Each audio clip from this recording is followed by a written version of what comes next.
no dia da visitação, se submetem a situações mais vexaminosas possíveis, tem que se despir, agachar, levantar, a fim de que se verifique se aquela pessoa que está indo visitar não está ocultando nenhum objeto ilícito em suas partes íntimas. Isso demora e a visita chega atrasada. Enfim, esse tipo de situação que se institucionaliza como maus tratos também é um tipo de tortura e a literatura nos diz isso. Nós temos que atentar para isso, nós temos que começar a encarar esta realidade, né, brasileira, maus tratos institucionalizados. Né, está começando a se criar a cultura da normalidade disso.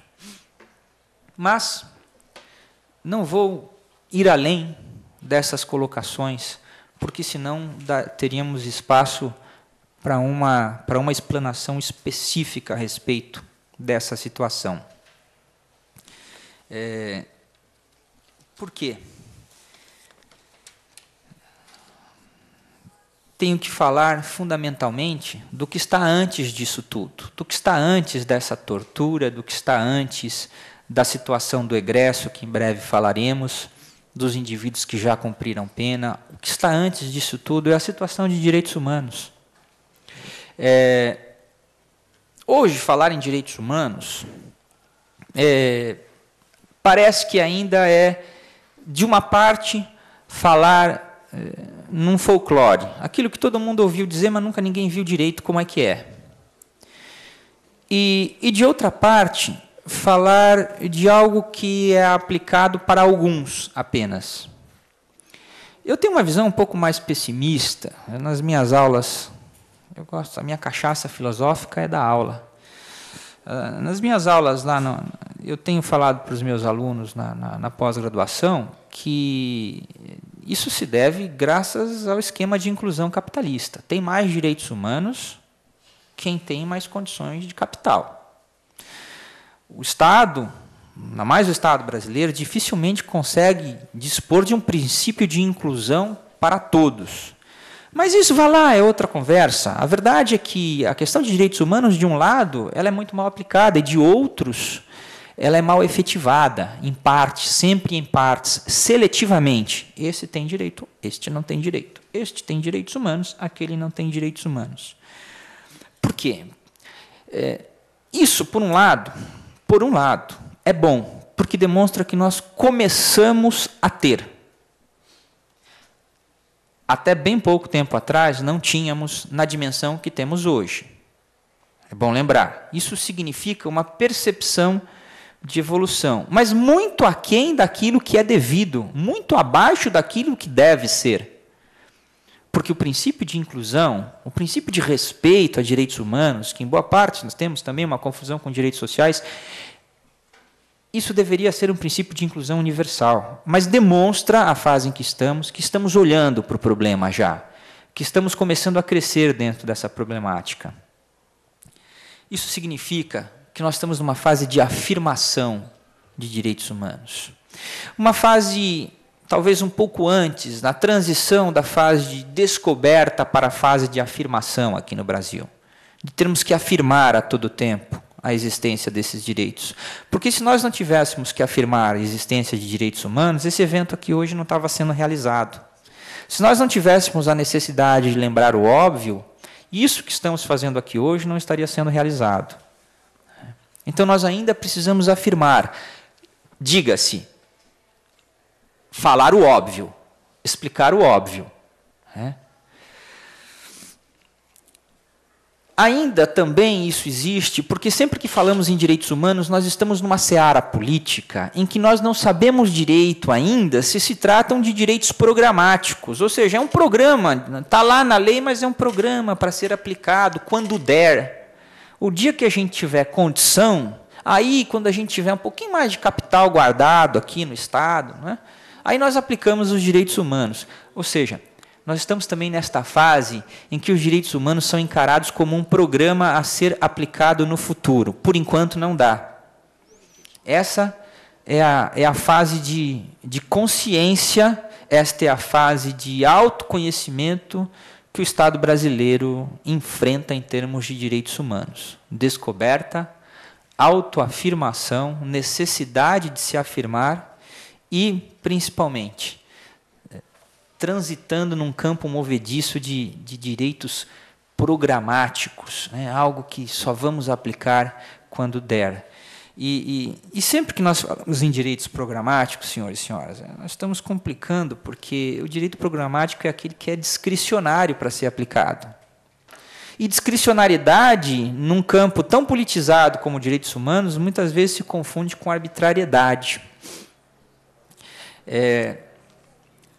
Quero dizer, então, que nós estamos num momento de direitos humanos em que a sua efetivação ainda se confunde com discricionariedade. Essa é a atual situação de evolução. Essa é a atual situação, o quadro que vivenciamos.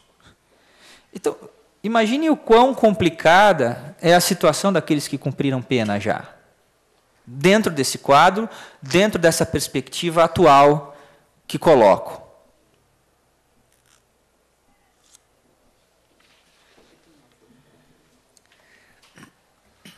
Para iniciar, falando daqueles que já cumpriram pena e que estão na rua e que foram libertados, né? Estão libertos ou cumprindo pena em liberdade também, podem estar gozando de algum benefício, um regime aberto, um livramento condicional. Eu preciso falar da própria situação penal dessas pessoas, que é uma situação estigmatizante. É a primeira grande dificuldade de você ser egresso. Você vai estar marcado, como bom é marcado mesmo, para o resto da sua vida, como alguém que foi condenado. Não interessa o tipo de crime que você cometeu. Na sua folha corrida de antecedentes, sempre vai constar aquele tipo de violação. Isso é estigmatizante. Por quê? Além da própria situação pejorativa de ter uma anotação em seus antecedentes, o próprio direito penal é estigmatizante. Porque quando você é condenado por um crime qualquer, significa você cometeu um ato reprovável, aquela coisa de culpa, né, de apontar o dedo. Culpabilidade mesmo, de reprovação. Você fez errado. Você cometeu um desvio ético, social. Tem esse peso. O direito penal tem esse peso. E aquele que é condenado carrega isso com ele. E aquele que é condenado e sai da unidade prisional sempre vai carregar isso com ele. Então, vamos somar uma situação de ainda vamos somar tudo: necessidade de autoafirmação de direitos humanos, descoberta de direitos humanos, evolução muito pequena de direitos humanos, ou seja, uma fase de discricionariedade na implementação desses direitos humanos e uma situação estigmatizada. O quadro é bastante ruim, né? Quem dá emprego para um ex-presidiário? Assim, empresas particulares, em suas casas. Grandes empresas, porque sabem que é uma mão de obra muito pouco qualificada e que sabem que é uma mão de obra que não está muito interessada em criar caso do ponto de vista trabalhista. Grandes empresas podem dar, pode ser que deem. De uma forma geral, existe uma resistência muito grande. Então, a situação de estar estigmatizado pela condenação, ela começa a transbordar na situação socioeconômica daquele indivíduo. E o quadro piora um pouco mais.